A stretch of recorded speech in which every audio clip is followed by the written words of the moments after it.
Hey guys, and welcome back to Cathedral Court Zoo. I am the Todd I am, and in this episode we are finishing up our enclosed Arctic habitat building. So in the previous episode, you saw that we built the first part of this building for the polar bears.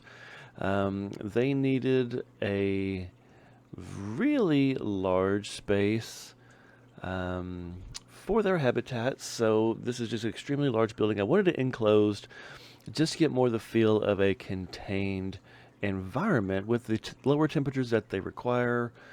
And it just seemed a little bit more logical to have something that could be environmentally controlled with the temperature needs and everything like that. So um, we're basically just copying, pasting the structure that we had for the polar bears onto the other side of this building in order to build habitats for the reindeer and the Arctic wolves. So what I'm doing here is just I've just copied and pasted the building from the one side to the other, and I'm just trying to clean up the rooftop mostly, some of the walls just to make it match. Again, with this zoo, I've tried to get majority of it to be fairly symmetrical. So far, it's worked out that way. I think this will be the final attempt to make things symmetrical. I think from here on out, everything will be pretty much on its own. It will not be a mirror image to the other side. I might put a couple of food courts towards the front of the building, one on the side with the lemurs and one on the side with the binturongs. Those probably will be symmetrical. Those will probably look the exact same. I haven't quite made up my mind about that yet, but more than likely that's the way that was going to go. So outside of what I'm doing here, that might be the last part that will look the same on one side as the other, but the rest of the exhibits and the rest of the habitats, the rest of the buildings will not. They'll be their own individual individual buildings that they won't have a twin on the other side, if you will. So right here, I'm working on the inside of it. It is quite not difficult per se, but it's a little bit tricky to work on interiors when you already have a roof in place, because as you'll see through this entire video, I go above the roof when I don't mean to, and it gets in my way. I could have taken it off, as far as lifting it rather, and finished up the inside and placed it back. But to be honest, I was just being lazy and didn't want to do that, so I decided to fight with the fact that there is something above where I'm trying to build, and it does get in the way. Although it does come in quite handy whenever I start putting in the landscape part with the habitats. More so the trees, so that I know that they're not going to be sticking through the rooftop. So I did have to bury a few of those a little bit deeper than what they are designed to do. But it worked out well. It still looks really good. Still looks natural, and they're not sticking through the rooftop. So clearly, that's not how the way things would go anyway. So right here, I'm still finishing up adding parts of the building from one side to the other. It's a fairly tedious process, so I did actually speed this part of the build up about 8 times, which is faster than what I normally would do. But just for the sake of getting it all in there, showing you what I've done, and not making it mind-numbingly boring, I did go ahead and speed this up a little bit. I do slow it down once I start getting back into the interiors of the habitats, more so as far as the terraforming and putting in plants and whatnot. But this particular structure, I don't know what you would have thought this would have been with the original grounds for the cathedral. Some things make sense, kind of like the maze with the flamingos. There could have been a garden in the middle of it. It was turned into a flamingo habitat. This building, I don't really know. I don't know if you could have made it into I don't know, some sort of a stable, but it's pretty large for stables. I mean, it could have been a whole other living complex. It could have been a number of things. I mean, the imagination can go wild about what it could have been. And then obviously it would have been redesigned and renovated to make the zoo habitats as we have. So you can see here I've got the reindeers in. Reindeer. What's the plural? Is it really reindeer? I put an S on it. Is it wrong? I don't know. We'll just go reindeer. Anyway, they're in, just kind of get their exhibits set up, get all their enrichment items in there. I mean, as soon as I put that water in, got those guys in there, that one took to the water in a hurry. So he's my swimmer. He likes to swim quite a bit. So here's where I was telling you where the trees, I had to sink some of them down into the ground as to not go through the rooftop. So this is one time when the roof actually being on is handy. I do the same thing with the wolf sighting. See the wood log barrier right there off to the side there. That is what is the only thing separating the two exhibits. When you're inside the, I guess it would be a lobby area of this building for my guests to get into, there are two different viewing windows. One extremely large one for the reindeer and a smaller one for the Arctic wolves. It is more so just to give a sneak peek of the wolf. It is the inside of their wolf cave, so you can kind of see them laying down, sleeping, taking a little snooze. But then you actually have to go outside of the back doors for this building to actually look at the rest of the exhibit. So it's kind of an indoor-outdoor viewing, but the enclosure in of itself, the habitat, is obviously fully enclosed and indoors. I tried to mask off a lot of the exposed brick here on the inside of it, just kind of give a feel of an Arctic sky, if you will. Don't know if that really came out that way.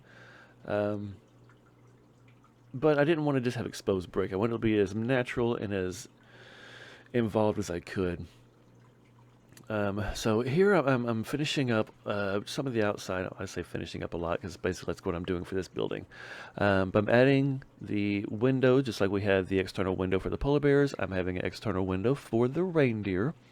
So this one, just like the polar bears, will have an outdoor viewing and an indoor viewing. So you can get a lot of viewing areas with this building because it's a large building, a lot of brick walls. I didn't just want to have plain, just boring brick walls. So now we've moved on to the Arctic wolves. So here I'm actually building the cave. I've decided more often than not that I don't like to build structures for the animals to sleep in. I like to get them as natural as I can, plus it cuts down on the piece count. So a lot of the times if I can just do caves like this, or rock work, or honestly, even if you've got some, maybe like an elevated viewing in a sunken exhibit, kind of like I have with the binturongs, then that which will suffice for their hard shelters. Kind of like a little trick for you there, because you're going to build it anyway, and you don't have to add more to the habitats. You don't have to worry about building extra thing. You don't have to worry about the extra time, and you don't have to worry about the piece count. So for those of you who are new to this game, piece count can make a big difference depending on how big you intend your zoo to get. Just the software of the game, it just has to process every piece that you've put in this game, so it can definitely slow down your frame per second, which is basically just the speed of your game. It starts to slow down a lot. It lags to where it just kind of the game just kind of jerks along. It's not nice and smooth. So piece count is definitely a big deal. If you're going to build a smaller zoo, it's not going to make that much of a difference. It also depends on your processor, your video graphics card, all sorts of things come into play. But I've just found that if I don't have to build additional structures, I don't. Obviously things for larger animals such as your elephants or rhinos and whatnot, yeah, those will have to be something built because I'm not going to build this extremely large cave. And frankly, they don't live in caves. Um, but for all your smaller animals, it really does work out really, really well. Um, so here I'm finishing up the inside of the Arctic wolves there. The outside of it, I do like the one-way glass. Um, it works out really, really well for the guests to be able to view through it, but the animals aren't all stressed out and freaked out because they're constantly being looked at. So this entire little courtyard here in the back, on the opposite side, it does have stairs that go down to the underwater viewing for the polar bears. Again, I do believe at some point in time, Frontier will give us the diving animations for the polar bear. So every time I build for the polar bear, I will put in a underwater viewing area because I am convinced that Frontier will eventually do it, and I want to go ahead and already have those in place for my zoos, and I don't have to rebuild or try to change things within my existing zoos. So that's on the polar bear side. On the Arctic wolf side is obviously just a ground level viewing, but there are two different sides to it. One long viewing area, and then one smaller window off to that little nook there in the far side over there. This path. Okay, so this path whooped me something fierce. I don't know why I could not get it to work the way I wanted it to. So what you actually see here, it changes some. After I put in these flower beds and some of these decorative items, the path, be honest with you, it was just winding me up. I couldn't take it any longer, so I had to kind of get rid of most of it, redo it, and it kind of worked out for the best. It worked out really well. It didn't do still exactly what I wanted it to do, but we worked with what we have. I'm not going to be sitting here for 3 days fussing with the path, changing my buildings just to make the path go where I want it to go. So we change our ideas, we move on, we fall back and punt, if you will, American football reference for those of you who aren't familiar with the sport. So this is basically what it came up with. It came up with this blank area here in the middle, which honestly, I kind of liked that it did that. So it gave me an opportunity to put some more decorative items here right in the middle of it, but that can't be walked over. They have to walk all around it. And so what I've done here is I decided to create a wolf pack mural on the floor. And so if you ever watch nature shows, wolf packs, they do travel in their groups, but they don't travel collected together. They do have gaps and everything. They're not all white, they're not all brown, they're not all gray. So I did do some color changes here just to show the variances of wolves and kind of mimic a pack on the hunt or just on the move, with obviously the alpha male ahead of everybody. So this is just trying to make things look nice. I do add some benches, I do add some trash cans.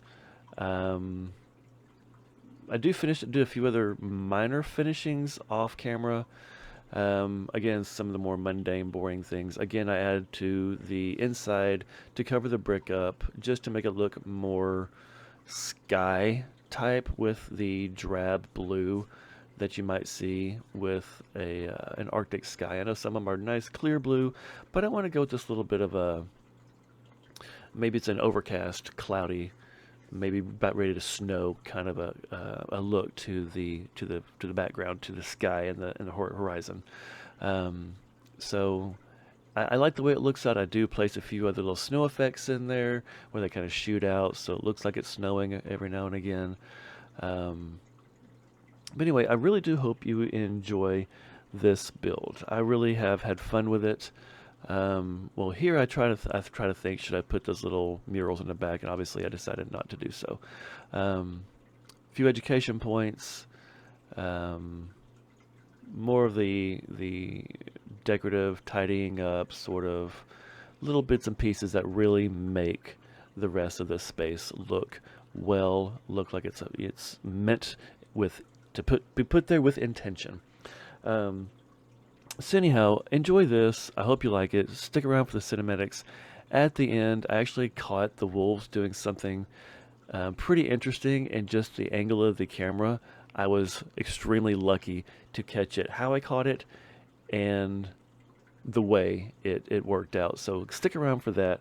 Um, if you like what you see here, consider subscribing, hitting that bell notification so you know when new content is posted.